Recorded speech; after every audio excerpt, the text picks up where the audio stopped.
Sila tekan like, subscribe, tekan lonceng, dan share, komen. Assalamualaikum warahmatullahi wabarakatuh. Semoga keselamatan, rahmat dan berkah Allah selalu tercurah atasmu. Ada pepatah tak kenal maka tak sayang, maka kita harus lebih banyak mengenalnya agar lebih menyayanginya. Berkaitan dengan keadaan kita di hari akhir, kita akan bersama dengan orang-orang yang disayang. Jadi bagaimana kita akan berada di surga bersama Rasulullah, kalau tidak ada rasa cinta kepadanya, tidak ada kerinduan untuk bersamanya. Berterima kasih atas perjuangan mendakwahkan Islam sehingga sampai kepada kita. Cinta memang tidak bisa datang dengan sendirinya. Untuk menumbuhkan kecintaan kepada beliau, kita harus banyak mengetahui beliau yang sebenarnya, melalui Al-Quran dan sunnah-sunnahnya. Sungguh semakin mengenal Rasulullah Shallallahu Alaihi Wasallam, kita akan semakin mencintainya. Berikut secuil kisah Rasulullah Shallallahu Alaihi Wasallam agar kita lebih mengenal beliau dan lebih mencintainya.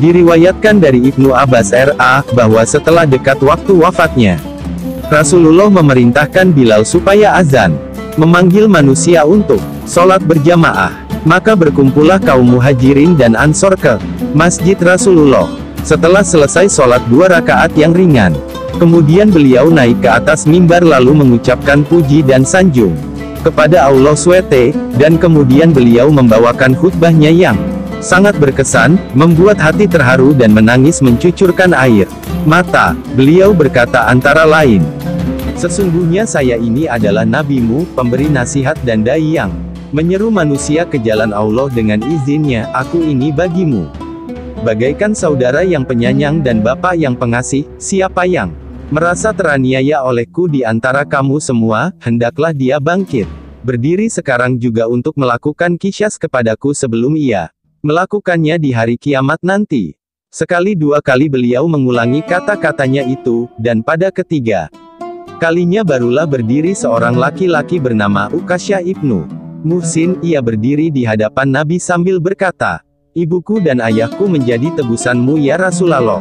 Kalau tidaklah karena engkau telah berkali-kali menuntut kami supaya berbuat sesuatu atas dirimu, tidaklah aku akan berani tampil untuk memperkenankannya sesuai dengan permintaanmu. Dulu, aku pernah bersamamu di medan perang Badar, sehingga untaku berdampingan sekali dengan untamu, maka aku pun turun dari atas untaku dan aku menghampiri engkau, lantas aku pun mencium paha engkau. Kemudian engkau mengangkat cambuk memukul untamu supaya berjalan cepat, tetapi engkau sebenarnya telah memukul lambung sampingku. Saya tidak tahu apakah itu dengan engkau sengaja atau tidak ya Rasulullah, ataukah barangkali maksudmu dengan itu hendak melecut untamu sendiri."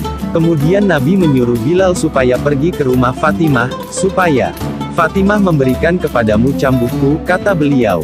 Bilal segera keluar masjid dengan tangannya diletakkannya di atas kepalanya. Ia heran dan tak habis pikir, inilah Rasulullah memberikan kesempatan mengambil qisyas terhadap dirinya.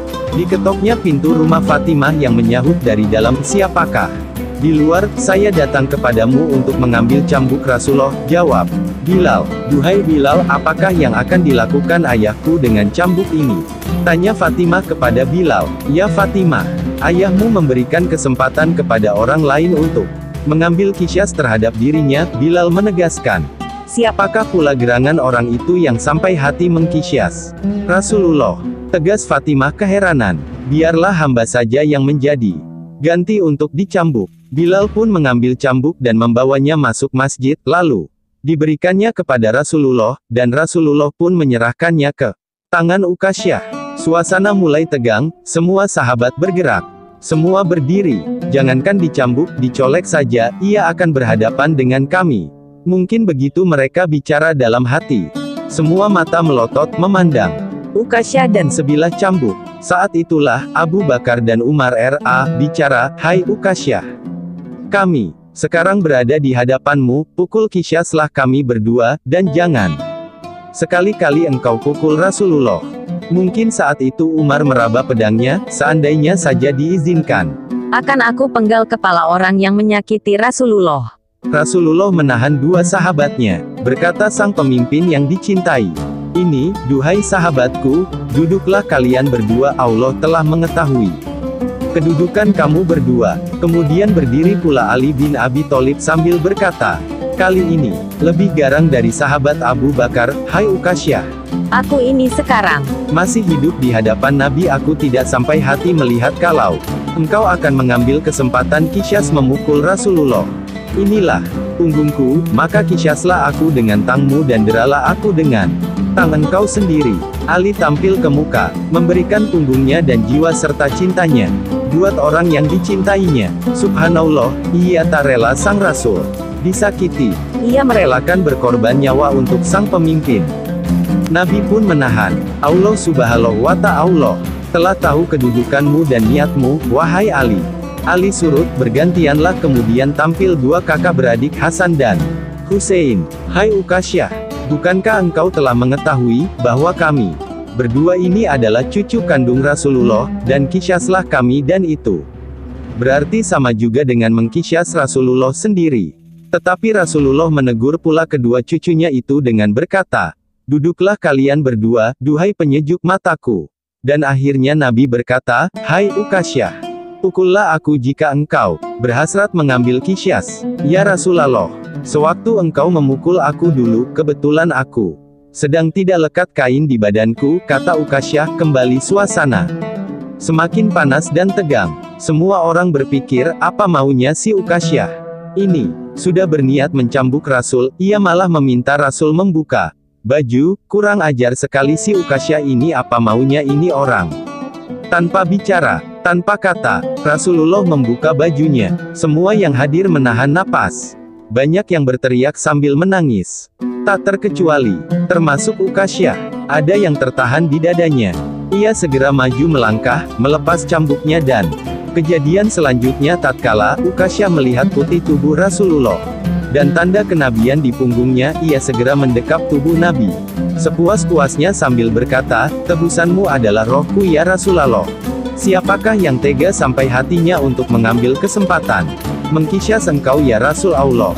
Saya sengaja berbuat demikian, hanyalah karena berharap agar supaya tubuhku dapat menyentuh tubuh engkau yang mulia, dan agar supaya Allah subhanahu wa ta'ala dengan kehormatan engkau dapat menjagaku dari sentuhan api neraka. Akhirnya berkatalah Nabi, ketahuilah wahai para sahabat, barang siapa yang ingin melihat penduduk surga, maka melihatlah kepada pribadi laki-laki ini. Lantas bangkit berdirilah kaum muslimin beramai-ramai mencium Ukasyah. Di antara kedua matanya, rasa curiga berubah cinta, buruk sangka berubah bangga. Berkatalah mereka, berbahagialah engkau yang telah mencapai derajat yang tinggi dan menjadi teman Rasulullah di surga kelak. Ya Allah, demi kemuliaan dan kebesaran engkau mudahkan jugalah bagi kami mendapatkan syafaatnya Rasulullah di kampung akhirat yang abadi. Amin. Mau'izatul Hasanah. Allah subhanahu berfirman, Yasin, demi Al-Quran yang penuh hikmah. Sesungguhnya engkau, Muhammad, sungguh sebagian dari para rasul-rasul yang berada di jalan yang lurus. Surah Yasin ayat 3-4. Sesungguhnya Allah dan para malaikatnya bersalawat kepada Nabi. Hai orang-orang yang beriman, bersalawatlah kepadanya dan salam taslim kepadanya. Surah Al-Ahzab. Allahumma salli ala nabiyina Muhammad wa ala alihi wa syahbini wa salim. Wassalamualaikum warahmatullahi wabarakatuh. Semoga keselamatan, rahmat dan berkah Allah selalu tercurah atasmu.